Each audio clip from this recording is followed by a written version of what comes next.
আসসালামু আলাইকুম দর্শকবৃন্দ, আমার ডিএসএ মেডিকেল সলিউশন ইউটিউব চ্যানেলে আপনাকে আমন্ত্রণ জানাচ্ছি।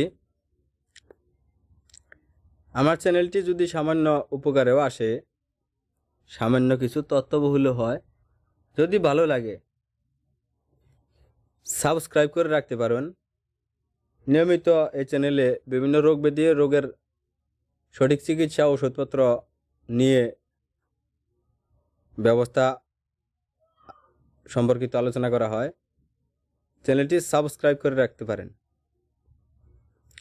তো আমি এখন শিশুদের শ্বাসতন্ত্রের রোগ, যেমন বর্তমানে শীতকাল, এই আগামী 2 মাস ডিসেম্বর জানুয়ারি খুব শীত। এই শীতকালে শিশুদের শ্বাসতন্ত্রের রোগ ব্যাধি বেশি হয়। Bronchitis, asthma, childhood asthma, alveolitis, pneumonia, severe pneumonia, cough, এই ধরনের সমস্যা হয়, রোগ হয়। যেমন আমি বাংলায় বলতেছি, কাশি, শ্বাসকষ্ট, বুক ডেবে যাওয়া, শিশু কিছু মুখে দিলেই বমি করে ওঠে অথবা দুধ খেতে পারে না। এ ধরনের লক্ষণ দেখলে বুঝবেন আপনার শিশুর বুকের রোগ হয়েছে, শ্বাসতন্ত্রের রোগ ব্যাধি হয়েছে। তো মাত্রা যদি বেশি হয় তাহলে বমি করবে এবং দুধ টেনে খেতে পারবে না। একে বলা হয় very severe disease. Very severe disease হলে অবশ্যই হাসপাতালে নিয়ে যেতে হবে অথবা একজন রেজিস্টার্ড চিকিৎসকের কাছে নিয়ে গিয়ে সরাসরি দেখিয়ে ব্যবস্থা নিতে হবে, সেই অনুযায়ী ওষুধ খাওয়াতে হবে। তবে সাধারণত সচরাচর বাড়িতেই আপনি শিশুর সাধারণ রোগ ব্যাধি, বুকের সমস্যা দূর করতে পারবেন। সেটি নিয়ে আমি আলোচনা করছি এবং দেখাচ্ছি। আপনার শিশুর যদি শুষ্ক কাশি হয়, বুকে কিছু কফ জমে থাকা, মাঝে মাঝে কাশে, ঘন ঘন কাশে, শুকনা সর্দি অথবা সামান্য কিছু স্বরভঙ্গ হয় শিশুর, তাহলে এটি ডিপ্লেট ফার্মাসিউটিক্যালস ইউনানি ডিভিশনের একটি ওষুধ, নাম হচ্ছে সিরাপ এনটিকিউ, নন সেডাটিং ন্যাচারাল কফ সিরাপ। এটি খেলে শিশুর কোনো ঘুম হবে না। এলোপ্যাথিক কাশির ওষুধ খেলে যেমন ঝিমুনি ভাব, বমি বমি ভাব, উটকি উটকি ভাব, কিছু পার্শ্ব প্রতিক্রিয়া হয়, এই ওষুধটির কোনো পার্শ্ব প্রতিক্রিয়া নেই। একদম নিশ্চিন্তে আপনার শিশুকে, ভিতরে লিফলেটে নিয়ম লেখা আছে, সেই নিয়ম অনুযায়ী খাওয়ান, কোনো প্রকারের পার্শ্ব প্রতিক্রিয়া নেই। প্রাপ্তবয়স্করাও খেতে পারেন 2 চামচ করে দিনে 3 বার।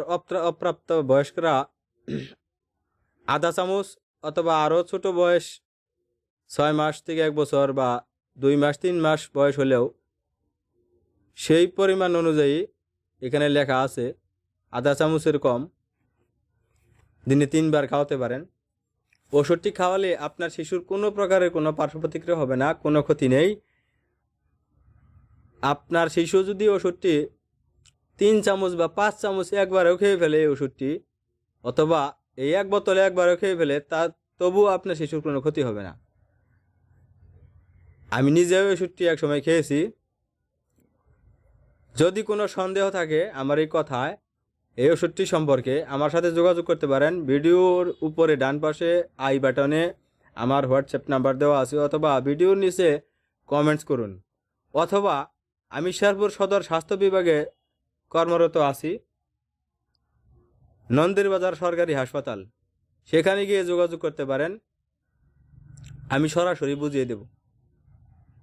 ওষুধটি পাবেন বিভিন্ন হোমিওপ্যাথিক ওষুধের দোকানে অথবা ইউনানি হার্বাল ওষুধের দোকানে। ভালো করে দেখুন, সিরাপ এনটিকিউ, ডিপ্লেট ফার্মাসিউটিক্যালস ল্যাবরেটরিজ, ডিপ্লেট। অন্য কোম্পানিটা নেবেন না। ঠিক এটাই যদি পান তাহলে এটা খাওয়ান, অন্য কোম্পানিটা নেবেন না। অন্য কোম্পানিটা সম্পর্কে আমি সঠিক জানি না। অন্য কোম্পানির ওষুধ খাওয়ালে মানহীন ওষুধ, অনেক সময় শিশুর ক্ষতি হতে পারে। তো ধন্যবাদ। শিশুর যত্ন নিন শীতকালীন সময়ে। শিশু প্রস্রাব করলে বিছানায় প্রস্রাব করে সেই প্রস্রাবের মধ্যে শুয়ে আছে কি না একটু খেয়াল করবেন। রাতে মরার মতো ঘুমাবেন না। আর শিশুর আশেপাশে কয়েল ধরাবেন না, ধোঁয়া রাখবেন না। শিশু যেখানে তার আশেপাশে শিশুকে ঘরে রেখে বিছানা ঝাড়ু দেওয়া বা ঘর ঝাড়ু দেওয়া থেকে বিরত থাকুন। শিশুকে নিরাপদ জায়গায় রেখে তারপরে ঘর ঝাড়ু দেন। কারণ শিশুর নাক দিয়ে এই কয়েলের বিভিন্ন ধোঁয়া ঘরের ধুলাবালি গিয়ে শিশুর শ্বাসতন্ত্রের বড় সমস্যা হতে পারে, শ্বাসকষ্ট হতে পারে। আমাদের দেশের মায়েরা তো অনেক কিছুই বোঝে না, সতর্ক থাকে না। তো সতর্কতার সহিত আপনার শিশুকে লালন পালন করুন।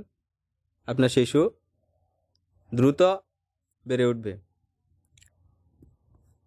ধন্যবাদ। আসসালামু আলাইকুম।